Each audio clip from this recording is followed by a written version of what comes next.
Today, I'm going to share a deeply personal story about my youngest child's surgery. He had a surgery of tonsilectomy and adenoidectomy. So in simple words, tonsilectomy is when the tonsils are enlarged and needs to be taken off when it's causing distress or when it's uncomfortable for the person who has it. While adenoidectomy is, in simple terms, a tissue behind the nasal area, behind the nose, that is also blocking, the free flow of breathing, such that, it causes sleep apnea. This was a huge step for us, and I know so many parents out there are curious or nervous to know how or what this procedures entails. So in this video, I'll walk you through why we decided to do the surgery, what the procedures was like, and everything that went on before, during, and post surgery. If you're preparing for this surgery, trust me, this video is for you. So my little one was dealing with big issues, so he was having sleep apnea. He couldn't sleep at night. He was snoring. He was having frequent infection. He even had speech delay. He has a speech delay. I'm going to talk about that in another video. So it was a lot for a 3-year-old, it was too much for him. That was the reason why this decision was taken. So we had to speak with the speech and language therapists. We had to speak with the pediatricians.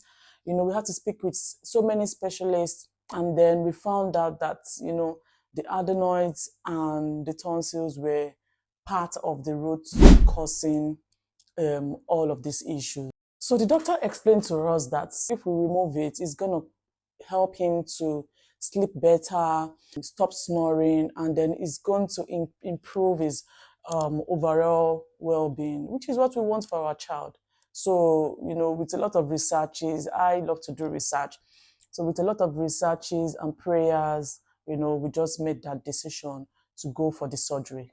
So preparing for the surgery was both exciting, exciting because, my child is going to be well again, his overall well-being is going to improve. So it was both exciting and nerve-wracking. So in the morning of the surgery, we checked into the hospital. The hospital was very nice, incredible set of people. They explained every step to us. In the hospital, I met all the parents that brought their children that also were going to have their surgery done that same morning. It was a bit of a relief, seeing other parents, and then we had little chit chats. When it was time for him to go, like 3 other children had gone in, and within 30 minutes they were out. So when it was time for my son to go, so the anesthetics asked if I would like to go in with him, and I said, of course. I went in and I just saw my son going to sleep, just like that. He had that mask in his nose, and the next thing he just went limp and went to sleep. And I'm sure the anesthetics and the nurses saw me, my reaction, and were like, don't worry, he's fine, he's in good hands. You know that feeling. I had to leave and go back to the ward waiting for my son. So the procedure itself is supposed to take between 30 to 45 minutes. I was surprised when after 1 hour, my son has not come out, and I have seen 2 other children come out within 30 minutes. I got worried. Something unexpected happened. When it was time for him to wake up, he didn't wake up as quickly as he was supposed to. That was the scariest moment of my life. I'll never forget how I felt that moment. The medical team acted very quickly and then placed oxygen on him in order to revive him. God bless UK, God bless NHS.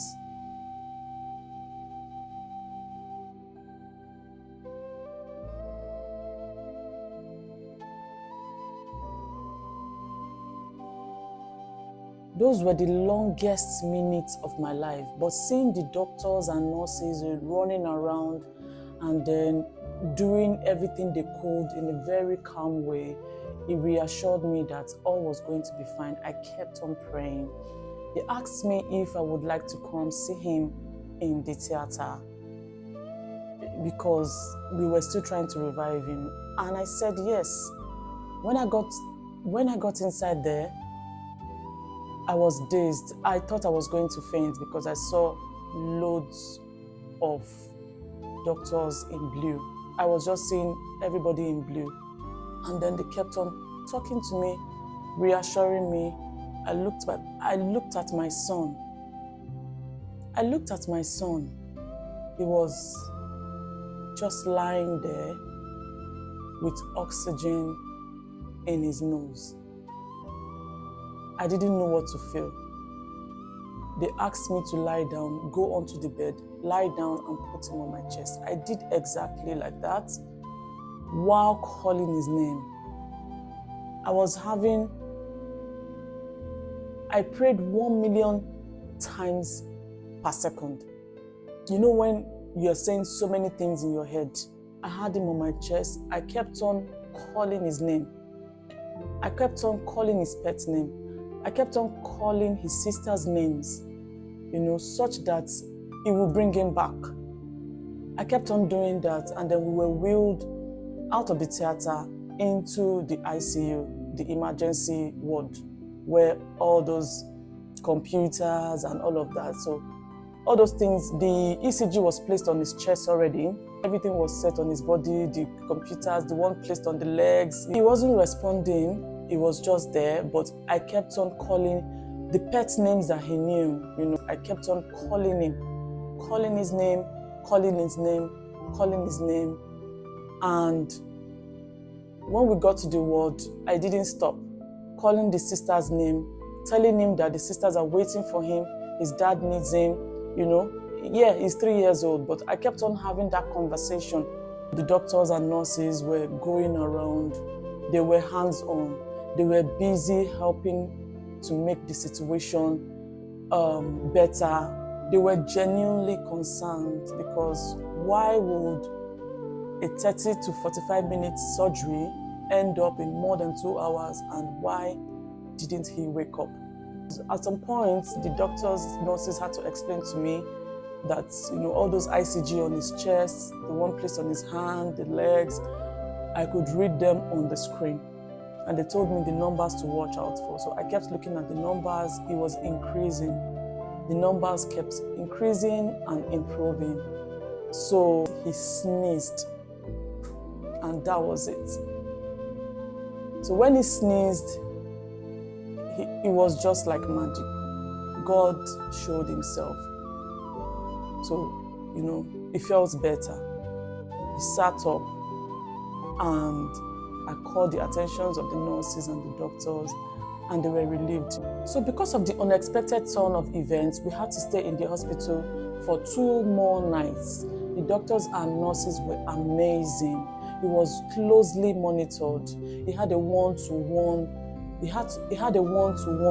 monitoring by the nurses, by the doctors.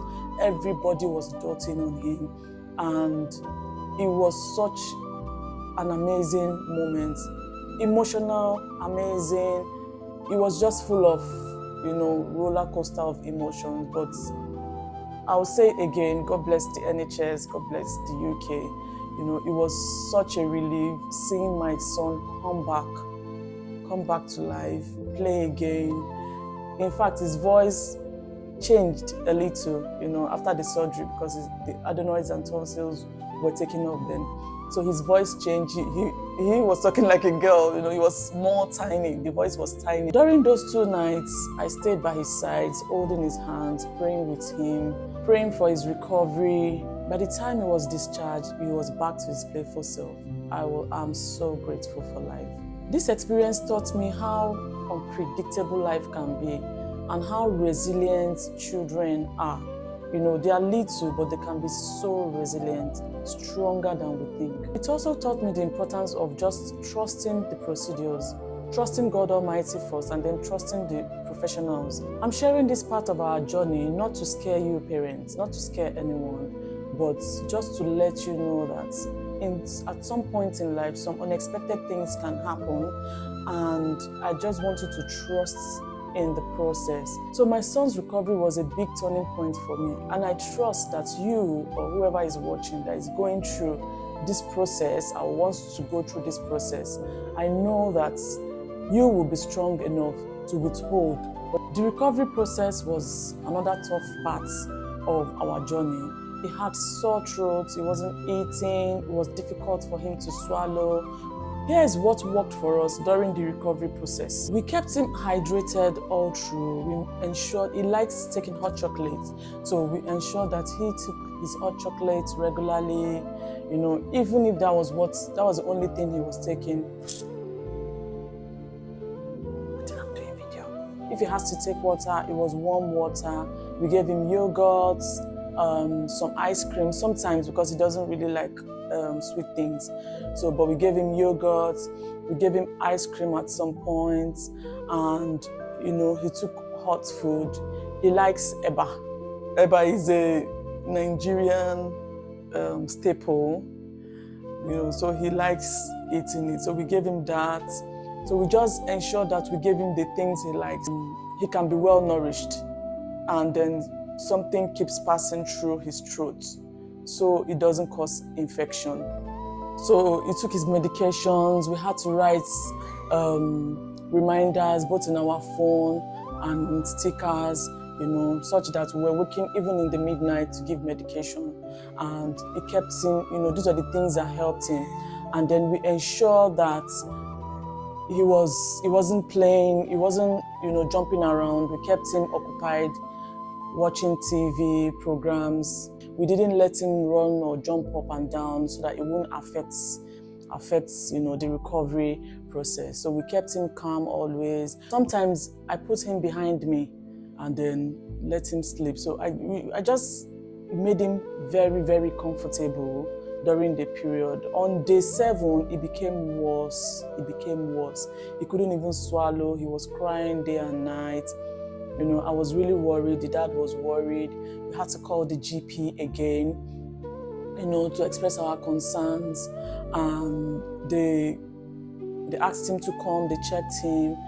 So the doctor prescribed antibiotics, you know, just to be on the safe side, you know, thinking that it may be infected because he wasn't talking. He was having he was having fever, and you know, he took that dose of antibiotics for 7 days and it was okay.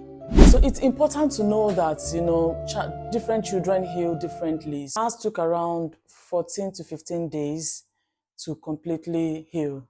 This journey taught me so much about patience, resilience, and the strength our little ones have. Honestly, those children are warriors. And then, you know, I saw the improvements. He was sleeping normally. He wasn't snoring so heavily. And then it improved his speech. I would really like to hear your opinion.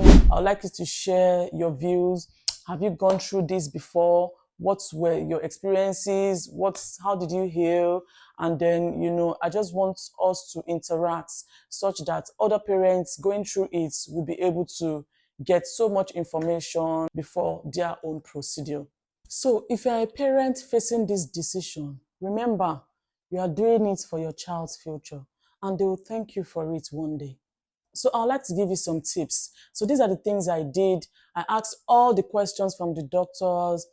I didn't want to leave the hospital without any doubt. So I asked the doctors, the nurses, anyone available to answer my questions. I was able to get, you know, all my answers. And then most importantly, we need to stay calm. You need to stay very calm in the process. Thank you so much for watching and letting me share in this tonsilectomy and adenoidectomy journey of my child. So if you're a parent going through this, I hope this video will give you some clarity, and I hope it gives you comfort. So if you've not subscribed, please do subscribe, because I'll be sharing so much real life experiences that I have gone through as a parent, with my children, my family, the fun part of it, the emotional part of it. I'm just going to bear it all to you, such that we are all learning. And then I would like to hear from you too. I'm bored here. It's lonely here.